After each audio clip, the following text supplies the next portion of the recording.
혹시 오늘 지금 어린이주일이죠? 우리 교회는 어린이집 많지 않아서 뭐 어린이 설교할 수는 없는데, 강남의 대치동 쪽에서 태어나지 않고 강북에 태어난 것이 아이들에게는 얼마나 복인가 싶기도 하고요. 왜 이런 얘기를 드리냐면, 여러분 그 7세 고시가 있다는 거 아세요? 4세 고시, 돌고시.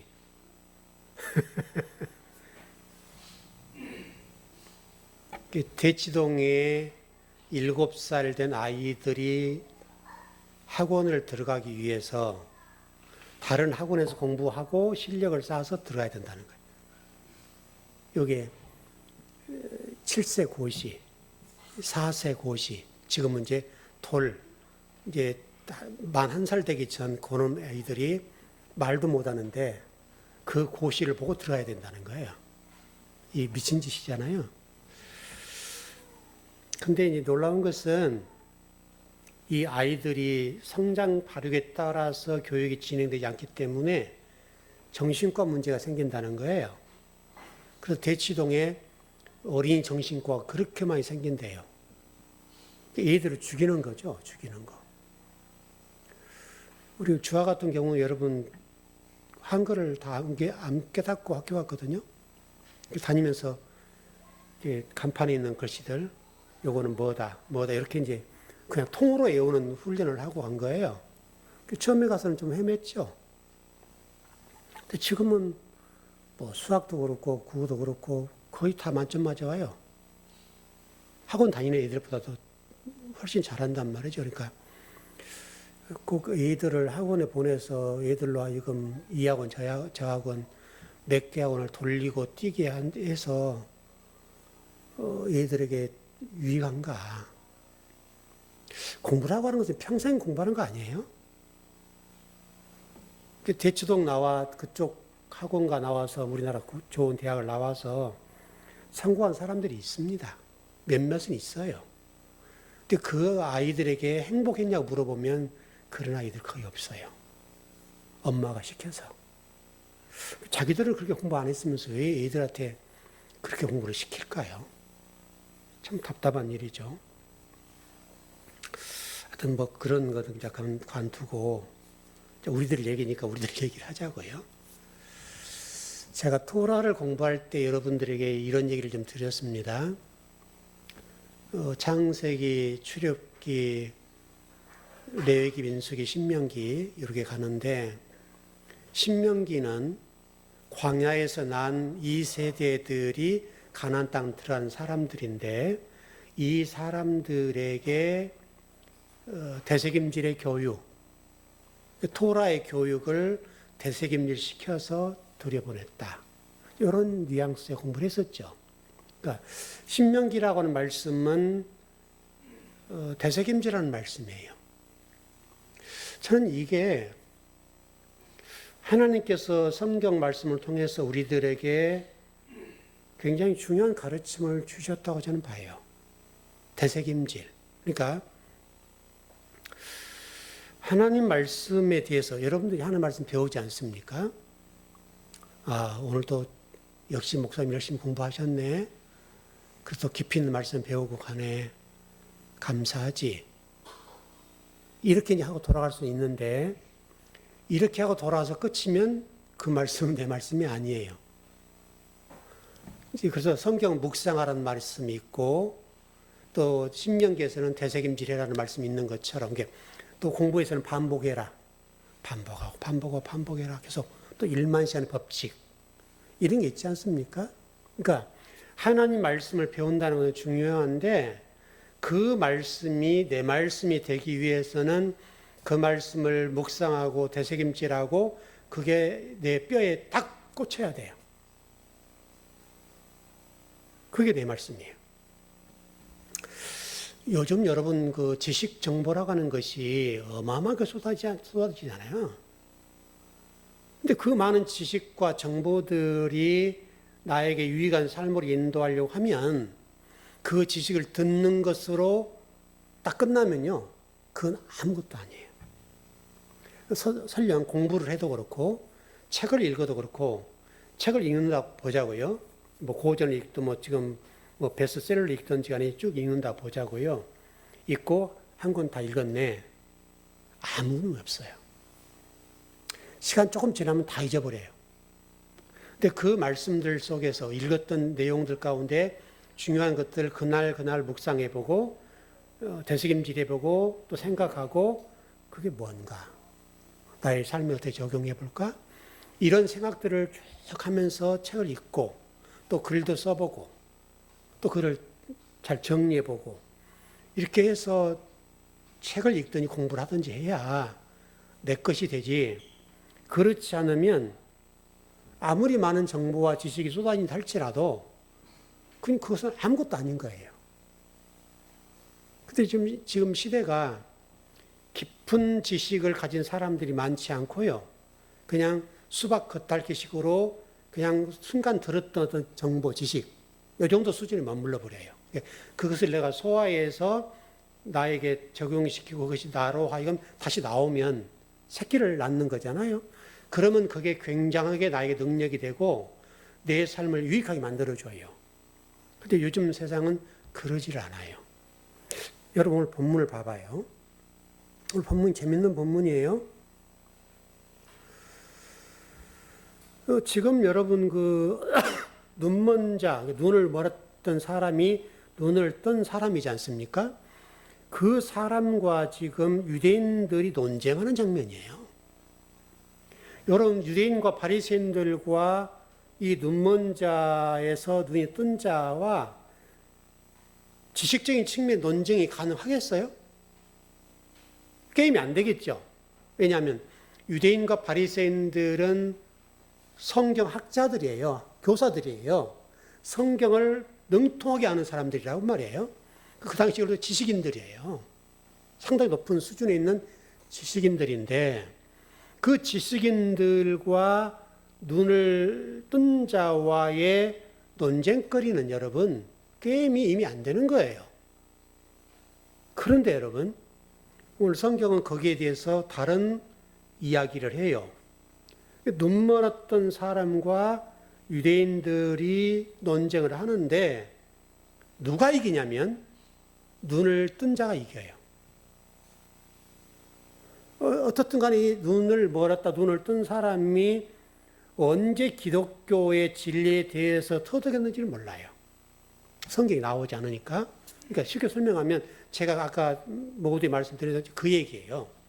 지금 수많은 지식 정보가 쏟아지고 있는데 그 가운데 기성세대들, 이 세상을 지금 움직이는 사람들의 관점에서 유대인을 보고 근데 전혀 모르는 사람, 저 사람은 아무 지식이 없다라고 생각하는 사람이 있었는데 그 사람은 꾸준히 공부하고 묵상하고 되새김질해서 지식이 꽉 찬 사람이 있어요. 이 둘이 논쟁을 하는 거예요. 그 장면은 똑같아요. 어떻든 간에 눈을 뜬 사람과 좀 유대인들과의 논쟁을 했는데 언제 기독교의 진리에 대해서 이 사람에게 터득했는지 알 수 없지만 이 눈뜬 자가 하나님 말씀을 가지고 그들을 가르쳐요.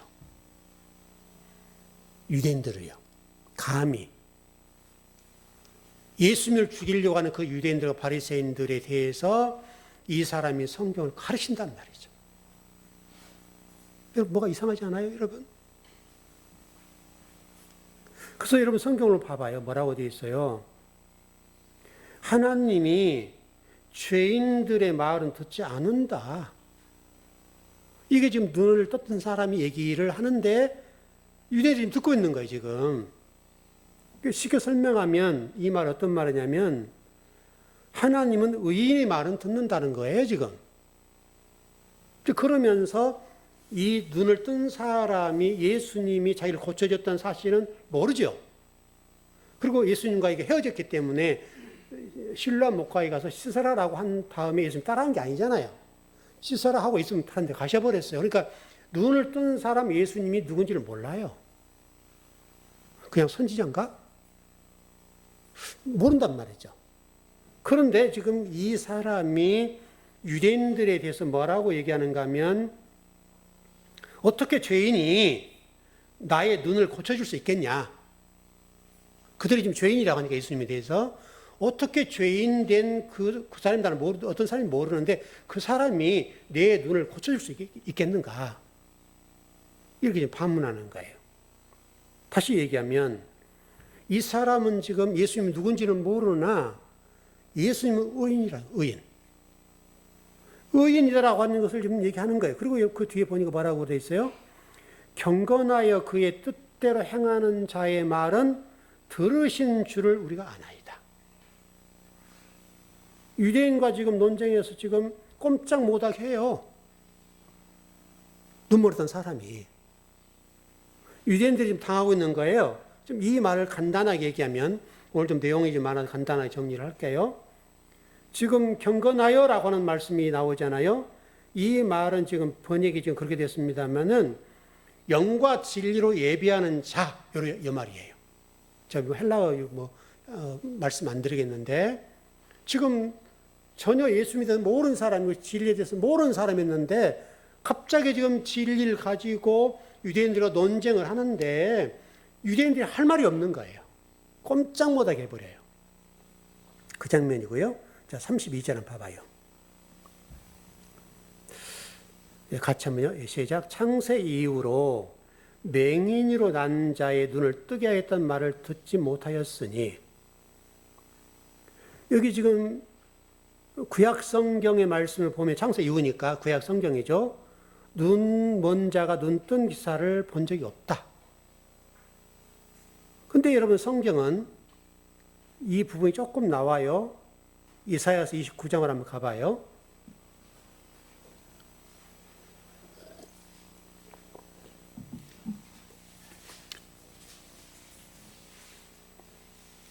(18절) (19절입니다)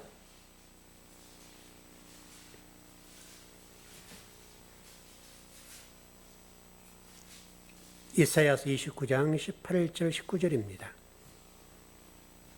네, 시작. 그날에 못 듣는 사람이 책의 말을 들을 것이며 어둡고 캄캄한 데에서 맹인의 눈이 볼 것이며 겸손한 자에게 여호와로 말미암아 기쁨이 더하겠고 사람 중 가난한 자가 이스라엘의 거룩하신 이로 말미암아 즐거워하리니.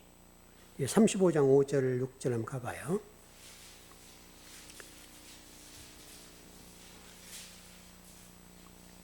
이사야 35장 5절 6절입니다. 시작. 그때에 맹인의 눈이 밝을 것이며 못 듣는 사람의 귀가 열릴 것이며 그때 저는 자가 사슴같이 뛸 것이며 말 못하는 자의 혀는 노래하리니 이는 광야에서 물이 솟겠고 사막에서 시내가 흐를 것입니다. 이 얘기는 지금 신약 성경에 예수님이 이 말씀을 성취할 것이다라고 하는 예언의 말씀이에요. 구약 시대의 구약 성경 속에는 눈이 멀었던 자가 눈이 뜬 적이 없어요. 근데 지금 이 이사야가 얘기하는 것은 신약 시대에 메시아가 오셔서 이 말씀을 응하게 할 것이다. 성취시킬 것이다. 요 얘기를 좀 이렇게 하는 거예요. 9장 33절이요. 요한복음 9장 33절입니다. 시작. 이 사람이 하나님께로부터 오지 아니하였으면 아무 일도 할 수 없으리라. 누가 얘기하는 거예요, 지금 이거요? 눈뜬 자가. 그러니까 지금 눈뜬 자는 원래 눈 먼 자였던 사람인데 유대인들과 바리새인들 입장에 보면 게임 상대가 되는 사람이 아니에요. 유대인들이 종교적인 부분에 있어서 으뜸인 사람들이기 때문에 지금 그 사람들은 지금 이 눈 뜬 사람 이렇게 쳐다보고 있는 거예요. 근데 지금 그 눈 떴던 사람이 뭐라고 얘기해요? 하나님께 오지 않았으면 그 일 못 한다는 거예요. 그러니까 하나님이 이 일을 지금 그 어떤 분이 했다는 거예요. 지금 이 이야기를. 그렇게 얘기하는 겁니다. 그러니까 보세요. 34절. 유대인들의 반응입니다. 시작. 그들이 대답하여 이르되 내가 온전히 죄 가운데 나와서 우리를 가르치느냐 하고 그를 쫓아내어 보내니라. 유대인들이 화가 났죠. 지금 생각하기에는 아무것도 아닌 것이 자기들이 지금 종교적으로 제일 상위에 있는 사람들인데 자기를 가르치니까 화가 나죠. 그러니까 쫓아내버려요. 그래서 지금 눈뜬 사람이 쫓아내는 장면, 쫓김을 당한 사람들인데, 사람이 어떤 상태가 됐는데, 이 얘기는 우리의 성경 전체적으로 볼 때 빛과 어둠은 함께 못해요. 즉, 그 얘기를 이렇게 하는 게, 눈뜬 자는 지금 빛이고요. 유대인들은 어둠, 성경에 지금 유대인들이 눈먼 사람들이라는 얘기를 하는 거잖아요. 전번에는 이제 제자들이 그랬다는 얘기를 말씀드렸고, 그래서 쫓겨난 사람이 지금 이렇게 분리되는 장면을 보니까 이게 거룩한 사람이 됐다는 거예요. 진리와 비진리는 함께 할 수 없잖아요. 그래서 분리가 되는 거예요. 그래서 거룩의 다른 표현을 이렇게 하는 거예요, 여러분. 여러분, 그 연어라는 물고기 아시죠? 연어라는 물고기는 흐르는 강을 거꾸로 가지요. 여러분, 이게 어떻게 보면요, 신앙생활이에요. 그러니까 아브라함, 이삭, 야곱을 여러분 보시면 그들의 삶은 본향을 향해서 이렇게 거꾸로 가는 삶을 살아요. 세상과 다르게 산단 말이죠. 그게 연어의 삶이에요. 35절 간단간단히 정리할게요. 시작. 예수께서 그들이 그 사람을 쫓아냈다는 말을 들으셨더니 그를 만나사 이르시되 내가 인자를 믿느냐.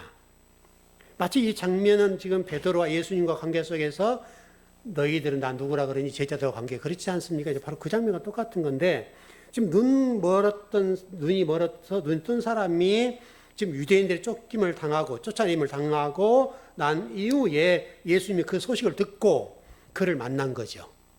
그를 만나서 지금 얘기하는 장면이에요. 그래서 지금 그 산상수훈에 보면 그런 말씀 있는 것처럼 핍박을 받는 자가 복이 있다 한 거 똑같은 장면이에요. 지금 이 장면이 그 장면인데 여기서 지금 그 어떻게 됐습니까? 내 말 그를 만나서 이르시되 내가 인자를 믿느냐 이 장면인데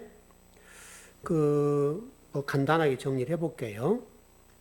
여기서 인자라는 장면은 하나님 아들이라는 얘기고요. 네가 하나님 아들을 믿느냐라고 하는 부분으로 성경이 되어 있고요. 수용 본문도 좀 이렇게 되어 있고요. 원문도 그렇게 되어 있습니다. 개역 개정도 좀 그렇게 되어 있고 인자라고는 하나님 아들인데 이 인자라고 하는 부분이 다시 설명하면 베드로에게도 주는 그리스도이시오 살아계신 하나님 아들입니다라고 하는 고백을 했죠. 근데 그 뒤에 베드로가 그분이 인자라는 사실을 인정 못했죠. 지금 그 장면을 지금 이 눈뜬 사람에게 묻는 장면이에요. 여러분 그 요한복음 3장 14절 한번 가봐요. 이 문제 때문에 이 질문을 하는 거예요.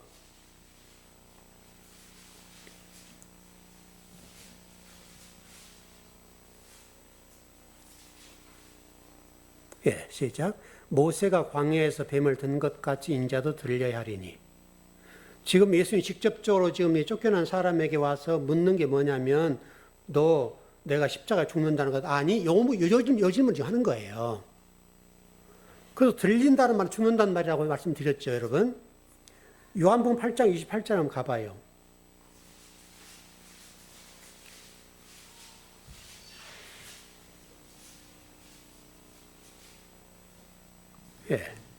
시작. 이에 예수께서 이르시되 너희가 인자를 든 후에 내가 그인 줄 알고 또 내가 스스로 아무것도 하지 아니하고 오직 아버지께서 가르치신 대로 이런 것을 말하는 줄도 알리라.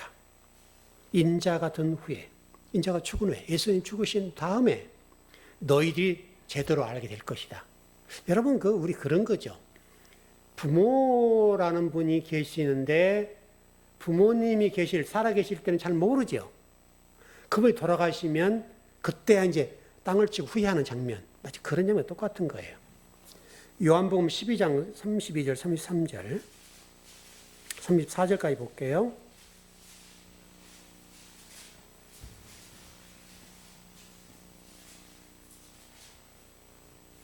시작. 내가 땅에서 들리면 모든 사람을 내게로 이끌겠노라 하시니 이렇게 말씀하시면 자기가 어떠한 죽음으로 죽을 것을 보이심이라. 이에 무리가 대답하되 우리는 율법에서 그리스도가 영원히 계신담을 들었거늘 너는 어찌 인자가 들려야 하리라 하느냐? 이 인자가 누구냐? 그 장면과 똑같죠. 그래서 지금 눈뜬 사람에게 너 인자인 걸 믿느냐? 이렇게 묻는 겁니다. 베드로와 똑같은 상황이에요. 그래서 지금 내가 죽어야 되는데 십자가 져야 되는데 그 장면과 똑같습니다. 이 장면에서 지금 어떤 쫓겨났는데 예수 만난 거죠. 그 장면이고요. 그래서 인자로서 믿는가라고 하는 것을 지금 묻는 건데, 36절로 가보죠. 지금 눈 멀었던 사람, 눈 뜬 사람입니다. 지금 대답하는 거예요. 예수님 관계 속에서. 시작. 대답하여 이르되 주여, 그가 누구시오니까 내가 믿고자 하나이다. 믿는다는 말은 아니죠. 믿고 싶습니다. 내가 믿고 싶어요. 요 장면이에요. 지금 실로암 모세에 가서 지금 씻었으니까 예수님인 걸 모르죠, 지금. 이분이 나를 지금 눈을 뜨게 한 사람인지 몰라요, 지금 이 장면에서. 그 장면으로 이해하시면 될 것 같고요. 그래서 지금, 예수님을 처음 본 거예요. 그래서 처음에는 예수님인 거 몰랐고, 몰랐는데, 선지자인 줄 알았는데, 인자인 것을 몰랐죠. 근데 예수님 인자인 걸 물어보니까 솔직하게 얘기하는 거예요. 내가 몰랐습니다. 당신이 인자인 줄 몰랐어요. 그리스도를 몰랐어요. 근데 내가 믿고 싶어요. 그렇게 지금 얘기하는 장면입니다. 37절. 시작. 예수께서 이르시되 내가 그를 보았거니와 지금 너와 말하는 자가 그이니라. 지금 내가 보고 있는 내가 그 인자다. 그 말이죠. 그러니까 사마리아 여인과 관계 속에서 말씀했던 장면과 똑같아요. 요한복음 4장 26절 한번 가봐요. 그 장면과 똑같아요, 장면이. 요한복음 4장 26절.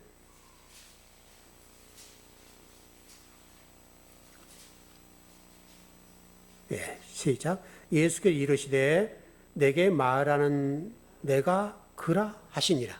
똑같죠? 사마리아 여인에게 했던 것과 똑같습니다. 사마리아 여인도 처음에는 예수님을 선지자로 알았죠.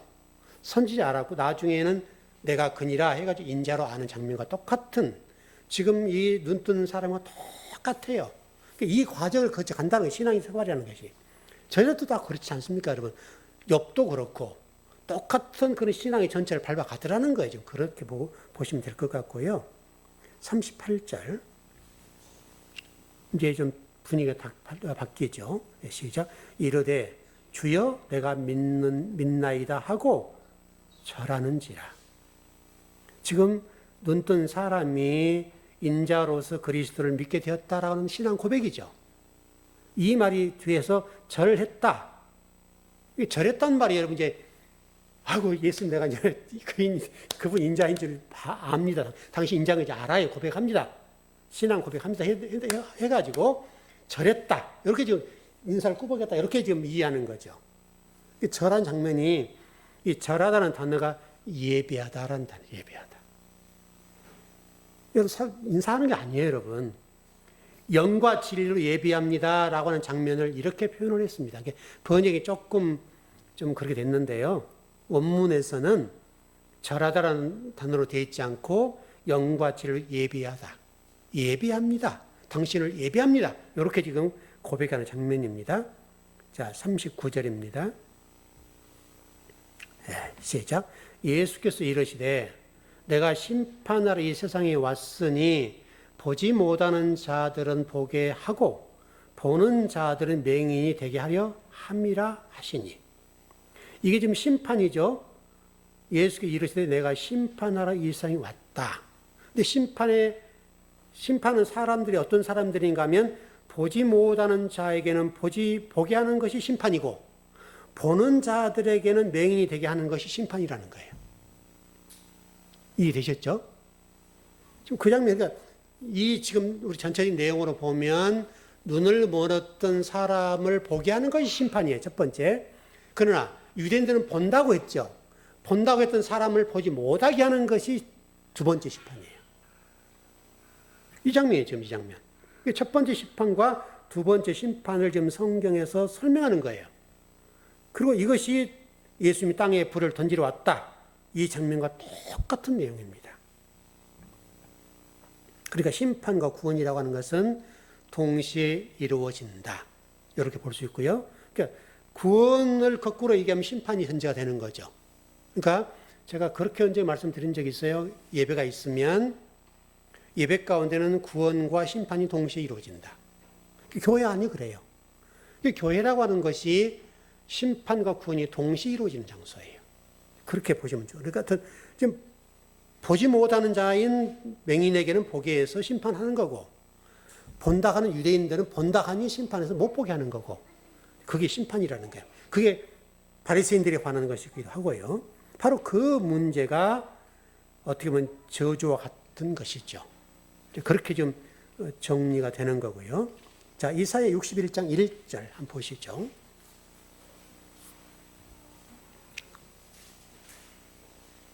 이사야 61장 1절.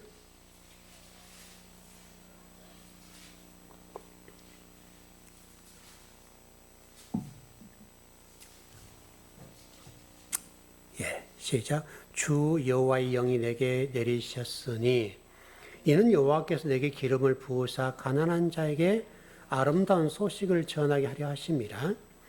나를 보내사 마음이 상한 자를 고치며 포로된 자에게 자유를, 갇힌 자에게 노임을 선포하며. 여러분 여기서 지금 그 앞부분에 가난한 자에게 아름다운 소식을 전하게 하려 하심이라. 여기서 가난하다라고 해서 쭉 나온 그 부분이 우리 그 거지, 그렇게 표현하는 거고요. 뒷부분, 그게 은혜의 날이고 보복의 날이다. 포로된 자에게는 자유를, 갇힌 자에게 노임을 선포하며, 그 앞부분은 마음이 상한 자를 고치며, 이 부분인데 이거는 은혜의 날이기도 하고 또 보복의 날이기도 하다. 이렇게 좀 정리할 수 있습니다. 성경을 좀 더 찾아봐야 되겠는데 마가복음 2장 17절입니다.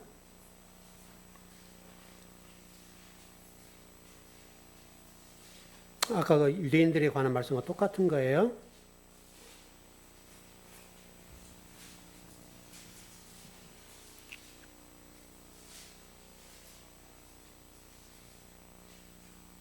네, 시작. 예수께서 들으시고 그들에게 이르시되 건강한 자에게는 의사가 쓸데없고 병든 자에게라야 쓸데있느니라. 나는 의인을 부르러 온 것이 아니요 죄인을 부르러 왔노라 하시니라. 똑같죠? 똑같은 장면입니다. 본다고 했던 사람 맹인을 만들어버리는 거예요. 누가복음 19장 10절 한번 봐봐요. 누가복음 19장 10절.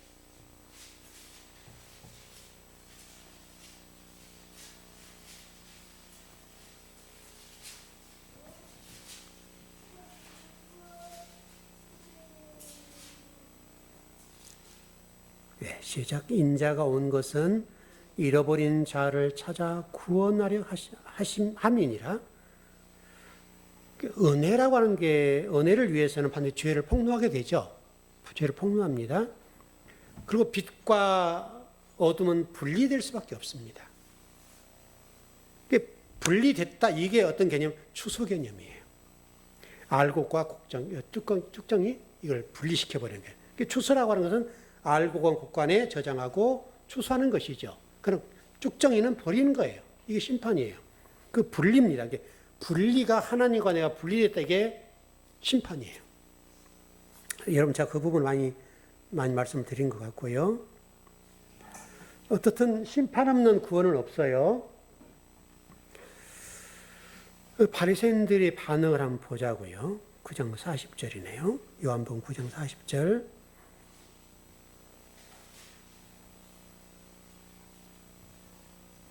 네, 시작. 바리새인 중에 예수와 함께 있던 자들이 이 말씀을 듣고 이르되 우리도 맹인인가? 41절 예수께서 이르시되 너희가 맹인이 되었더라면 죄가 없었으려니와 본다고 하니 너희 죄가 그대로 있느니라. 너희가 맹인이 되었더라면 죄가 없으려니와. 여러분 이거 물리적으로 눈멀었다는 얘기 아니에요, 여러분. 진짜 눈먼 사람들은 너희들이야. 요 말을 이렇게 하는 거예요, 지금요. 너희 바리새인들, 유대인들, 너희들이 지금 눈이 멀었어. 진리를 몰라. 그리고 여기서 죄가 그대로 있다는 말이 어떤 말이에요? 그 자리에 그대로 머물러 있다는 말이에요. 여러분, 우리가 성경을 공부하는 이유가, 목적이 뭐예요? 더 깊은 단계로 들어가기 위해서 있는 거잖아요. 딱 그 자리에 머물러, 유대인들은 여러분 딱 율법에 딱 고정되어 버렸잖아요. 그래서 그대로 있다. 메노라는 메노. 머물다. 머무르면 썩죠. 물도 고이면 썩지 않습니까, 여러분? 머무르면 안 돼요. 항상 발전해야 돼요. 그렇게 성경이 좀 기록됐어요. 죄가 머물러 버리면 안 돼요. 그래서 바리새인들을 지금 이제 눈먼 자로, 유대인들을 눈먼 자로 딱 예수님 정의를 끝내버리는 거예요. 그렇게 보니까 무서운 말씀이죠, 어떻게 보면. 자기들은 지금 모세 제자라고 얘기하는 거고 율법에 대해 능통한다고 얘기하는데 또 율법을 잘 지켰다고 얘기하지 않습니까, 여러분? 그런데 예수님은 그렇게 된 자들을 향해서 너희들은 맹인들인데 너희들이 그렇게 된 원인이 뭔가 하면 아래만 봤다. 아래. 땅만 봤다. 위 안 봤다는 거예요. 너희들은 겉모습만 봤다. 사람을. 겉을 화려하게 하고 땅만 봤다. 땅만 쳐다보면 안 돼. 위를 봐야 될 거 아니에요, 여러분? 그래서 물과 여러분 설명드릴 때 위와 물, 땅, 창세 설명할 때 설명을 했던 것 같고요. 여러분 바울을 생각해 보세요. 사울일 때 보세요. 그런 율법의 수호자입니다, 여러분. 율법에 대해서 기세가 등등하죠. 그때 했던 행동이 뭡니까? 기독교인을 잡아 죽이는 거예요. 위를 못 봤어요. 그리고 그가 눈이 어두워지고 눈에 비늘이 벗겨졌다고 그랬죠. 이게 벗어지니까 진리를 보게 돼요. 그리스도를 보게 돼요. 위를 쳐다본다고요. 그때부터 새로운 사람이 되어서 신약 성경 13권을 기록하는 위대한 학자가 된 거예요. 밑을 보면 안 돼요, 여러분.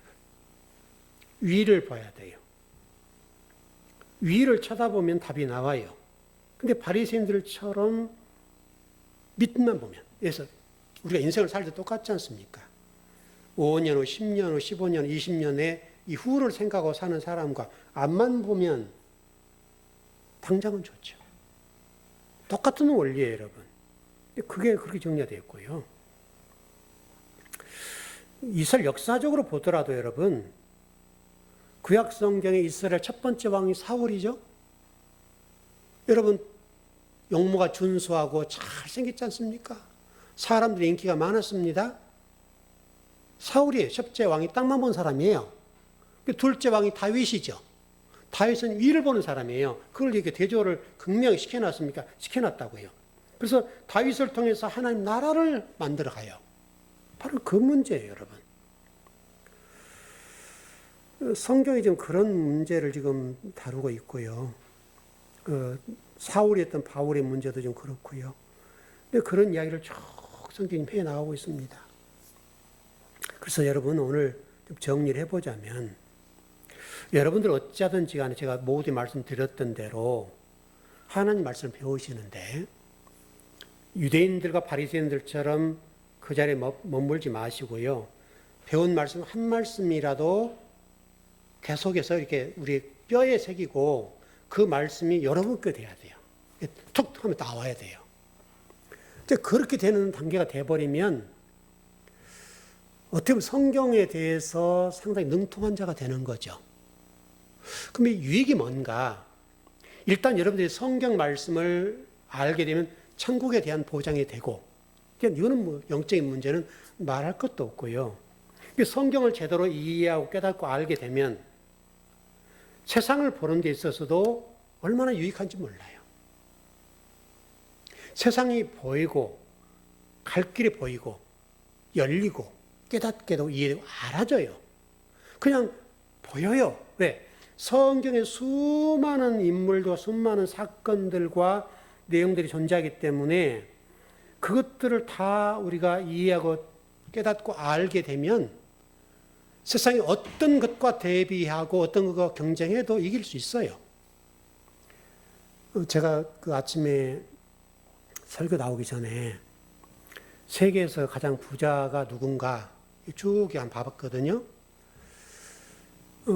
여러 사람이 바뀌죠. 근데 그 가운데 유대인들이 많죠. 유대인들이 많은데 유대인 가운데 록펠러라는 사람 이름 아시죠? 이름 맞습니까? 그 록펠러 맞죠? 신앙인이라고 그러죠. 우리 목사님들이 좀 그거를 성도들 헌금하기 위해서 11조 강조하려고 많이 활용해 먹는 사람인데 그분이 뭐 저 뒤에 앉았다 뭐 은혜를 받으려고 앞에 나와서 뭐 말씀 먹고 11조 잘하고 막 이렇게 하다가 뭐 큰 가부가 됐다 뭐 그리고 뭐 창세기에 있는 뭐 어쩌고저쩌고 뭐 해서 아스팔트 뭐 어쩌고저쩌고 그런 얘기해서 돈을 벌었다. 이렇게 이제 끝내서 성도들은 11조를 해라. 이렇게 이제 좀 안 좋은 예화를 써먹는 예가 되긴 한데요. 근데 그 가문을 보면요. 지금도 어마어마하게 갑부들이거든요. 그러니까 후손들이, 왜냐면 갑부가 당대 1대 갑부와 2대 갑부, 3대 갑부 이렇게 이해간다는 게 쉽지 않아요. 다른 가문들은 이렇게 올라갔다 딱 떨어진 경우도 있고 그런데요. 녹펠러 가문은요. 신앙의 틀 속에서 이것을 지키기 때문에 굉장히 자녀들에게 그 돈을 줄 때 훈련을 어마어마하게 시킨대요. 용돈을 주어서 뭔가 이렇게 아버지가 제시한 것들에 대해서 하지 못하면 용돈을 깎아버린대요. 그러니까 어렸을 때부터 돈의 개념을 가르치는 거예요. 그리고 이제 회사를 물려주고 뭐 일단 지분을 떼주고 그러지 않겠어요? 근데 그 내용 가운데 보면 수익의 상당한 부분들은 기부, 그 부분이 얼마는 자기 거, 얼마는 어떻게 이렇게 지금 정리가 되어 있더라고요. 그러니까 녹펠러 가문을 보니까 정말 멋지게 사는 거예요. 그러니까 하나님이 그들 가문 속에 자자손손복을 주는 거예요. 그것도 유대인들 여러분 아시는 대로 성경 토라와 탈무드 같은 것들, 그것들 중심으로 신앙교육을 시키지 않습니까? 근데 10대 가운데 상당히 많은 숫자들은 유대인들이 포함되어 있어요. 그러니까 여러분 잘 생각해 보세요. 우리가 신앙생활 하면 오늘 주일날이니까 다른 사람 나가서 돈을 버는데 우리는 안 벌잖아요. 그럼 손해인 거예요. 근데 실질적으로 신앙 중심으로 잘 사는 사람들은 우리가 지금 세계의 어떤 그 유대인들 갑부를 보면 신앙 교육만 제대로 받고 잘하는데 갑부가 되더라는 거예요. 왜? 원리를 터득하고 이해하고 하나님 나라를 이해하면서 살기 때문에 다른 사람과 다른 관점 모든 걸 쳐다볼 수 있는 능력이 생긴 거예요. 그게 얼마나 중요한지 몰라요. 가라.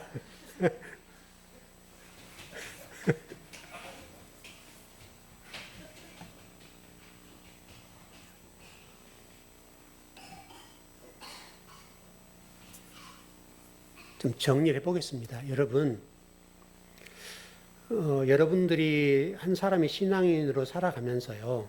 제가 좀 말씀을 많이 좀 줄여버렸는데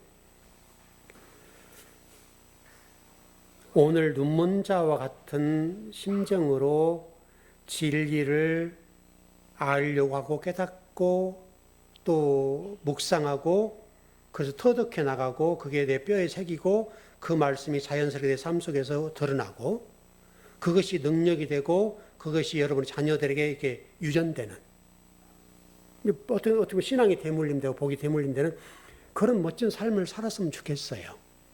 여러분 당대로만 아니고요. 그러려고 하면 여러분들이 뭔가 다른 뭔가가 있어야 되겠죠.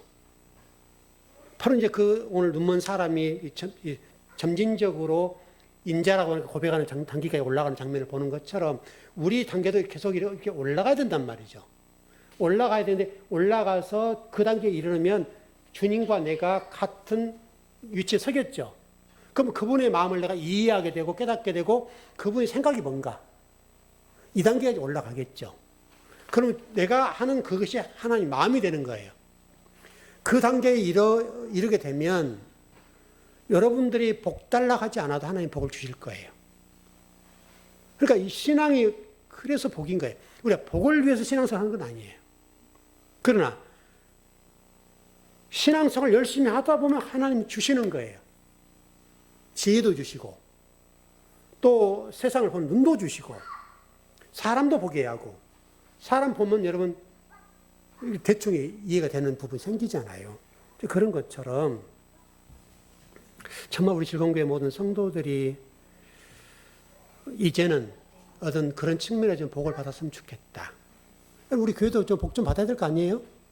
그렇죠, 여러분. 그런 성도들이 되면 참 좋겠다는 생각이 들고요. 오늘 이 눈먼 자가 눈 뜬 것처럼 이게 눈이 좀 쫙 열려서요.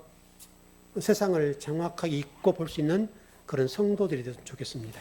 네, 기도하겠습니다.